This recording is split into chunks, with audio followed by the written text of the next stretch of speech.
لله رب العالمين له النعمة وله الفضل وله الثناء الحسن والصلاة والسلام على رسول الله باب النكاح سلا نكاح يمنا قربت مقبيانو فصل فروط صحة النكاح 5 نكاح لما بقات قدميا ሁኔታው 5 ነው ኒካህ 5 ነው ከ5 አንዱ ከጎደላ ይቻላል አምስቱም መስፈርት ናቸው ማለት ነው ከውኑ ዘውጂ ሙስሊመን ባል ሙስሊም መሆን አለበት بالنسبه للمسلمه ሙስሊም ለሆነችው ሙስሊም መሆን አለበት እሱ ማለት ነው ሙስሊም ሳይሆን አይቻልም ሙስሊም መሆን አለበት ማለት ነው ሙስሊም ካልሆነ አይቻልም ለምሳሌ አንዱ ሙስሊም አንዱ አይሁዳ አይቻልም ነሳራም ቢሆን እሷ ወይ እሱ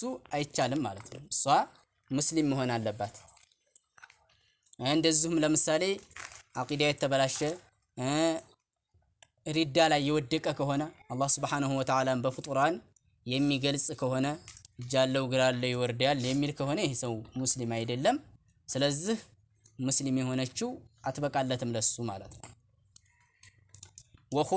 ወኹሉ الزوجة ሚስት ደግሞ ያገለለች መሆን አለባት من عدة طلاق لغيره وعدة وفاته እንደዚሁም ሌላ ግብታ ከሆነ ከዛ ዒዳ ያገለለች መሆን አለባት ወይም ባሏ የሞተባት ከሆነ እንደዚሁ ከዒዳ መጨረስ አለባት ለምሳሌ ባል ነበራትና ከተፈታይ ዒዳ ቆጥራ ከዛ በኋላ ዒዳዋን ትጨርስ ነው ባሏ የሞተባትም ልክ እንደዚሁ ወዳው አይቻልም ማለት ነው ከዚህ ያገለለች መሆን አለባት ዒዳ ላይ ሆና ቢያገባት አይቻልም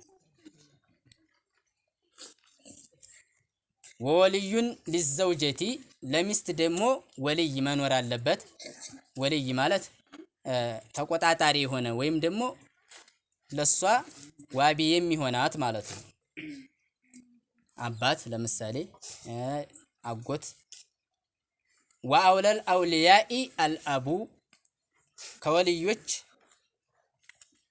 በላጩ ማን ነው አባት ነው ወልይ ማለት የሚፈልግበት አውሊያ ሲባል ወላጅ ማለት ነው እሳቸውን ሊድራቸው ሴትን ሊድራት የሚገባው በላጩ ማን ነው አልአቡ አባት ነው አባት ካለ አባት ነው እሷን ሊድራት የሚገባው ማለት ነው አባት ከሌለ እንደዚሁ አጎት እያለ ይሄዳል ሁሉም ከሌሉ ቃዲ ያካባቢ ቃዲ እሱ ሊሆን ይችላል ማለት ነው ምንም የሌላት ከሆነ ወሻሂዳኒ ሁለት ሻሂድ መኖር አለበት አባት ይመጣል ሁለት ሻሂድ እዛ ቁጭ ማለት አለበት ማለት ነው ዘከራኒ ሙስሊማን ሙስሊም የሆኑ ሁለት ወንዶች መኖር አለባቸው አድላኒ ፍትሃዊ የሆኑ ለምሳሌ ሶላት የማያሳልፉ መሆን አለባቸው እንደዚሁም ምስኪር የሆነ ነገር የሚጠቀሙ መሆን የለባቸውም ማለት ነው ፍትሃዊ የሆኑ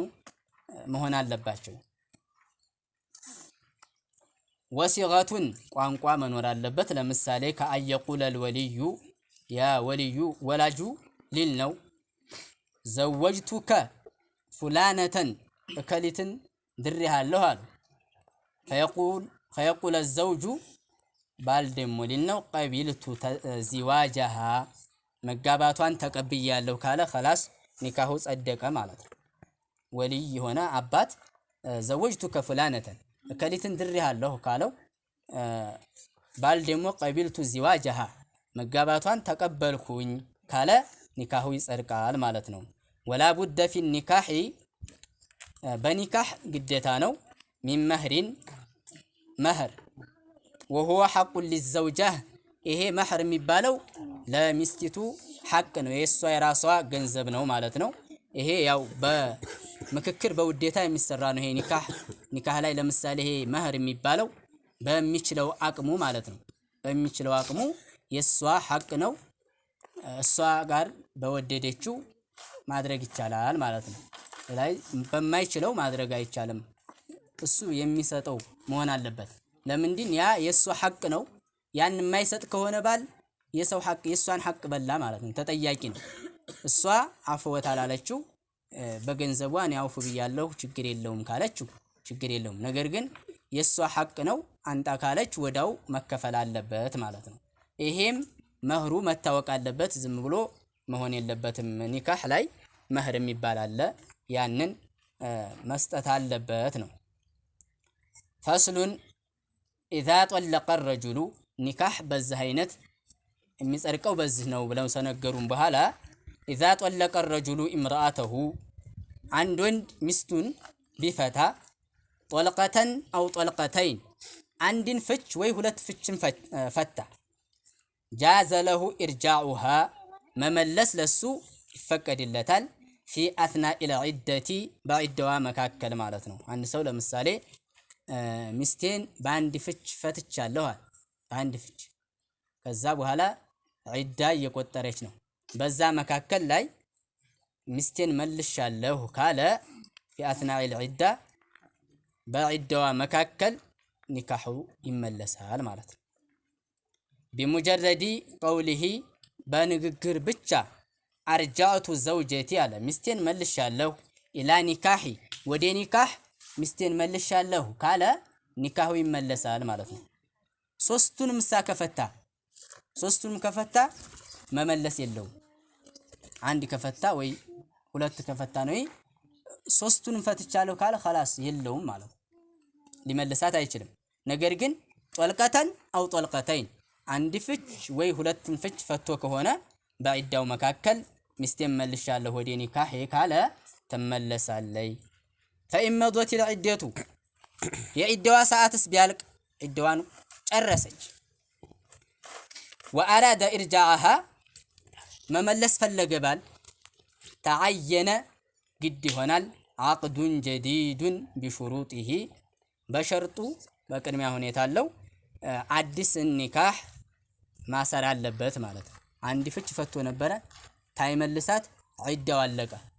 3 ጡህር አየች ወይም ደግሞ 3 ወር ከዛ በኋላ አለቀ ዒዳው ማለት ነው። መመለስ ከፈለገ ምን ማድረግ አለበት? ተዓየነ ዓቅዱን ጀዲድ አዲስ ኒካህ ማድረግ አለበት ማለት ነው። ወኢዛ ጠለቀሃ ሰላሰን 3 እንደውሳ ይፈታል። 3ቱን ፈትቻለሁ አለ። አንዳንድ ሰው ዝም ብለው 7 ጊዜ ፈታን ይላል። 7 ጊዜ ፈታሁ አይቻልም። ፍች የሚባለው 3 ነው። 7 30 የሚባል ነገር የለም። 7 ጊዜ ፈታሁ ካለ 3ቱም ወረደ ማለት ነው። ኒካህ 3ቱም ወረደ። ስለዚህ 3 ጊዜ ከፈታት ላ ተሒሉ ለሁ ለሱ አትበቃም ሐታ ተንቀضየ ዒደቱሃ ዒዳዋን እስከምትጨርስ ሚንሁ ከሱ ከመጀመሪያ ባል ዒዳ መጨረስ አለባት። 3ቱንም ፈቷል ብለናል። 3ቱን ኒካህ አውርዷል።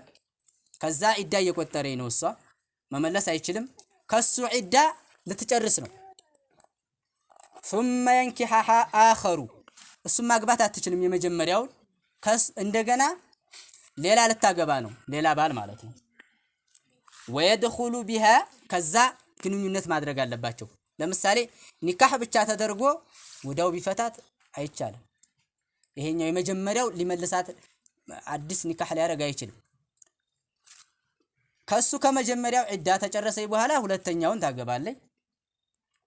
ከዛ በኋላ ደግሞ ከሱ ጋር ግንኙነት ይፈጽማሉ። ثم يطلقها ከዛ ሊፈታት ኢንሻአ ከፈለገ ሁለተኛው ከፈለገ ይፈታታል።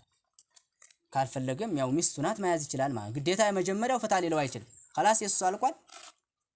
የሁለተኛው ናት ሐቁ የሁለተኛው ናት።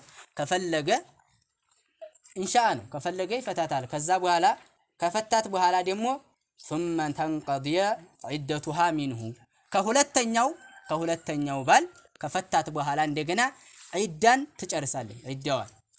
ዒዳዋን ተጨረሰይ በኋላ ነው ከዛ እንደገና ወደ መጀመሪያው ባል በአዲስ ኒካህ የሚያደርጉት ማለት ነው። 3ቱንም ከፈታ ነው።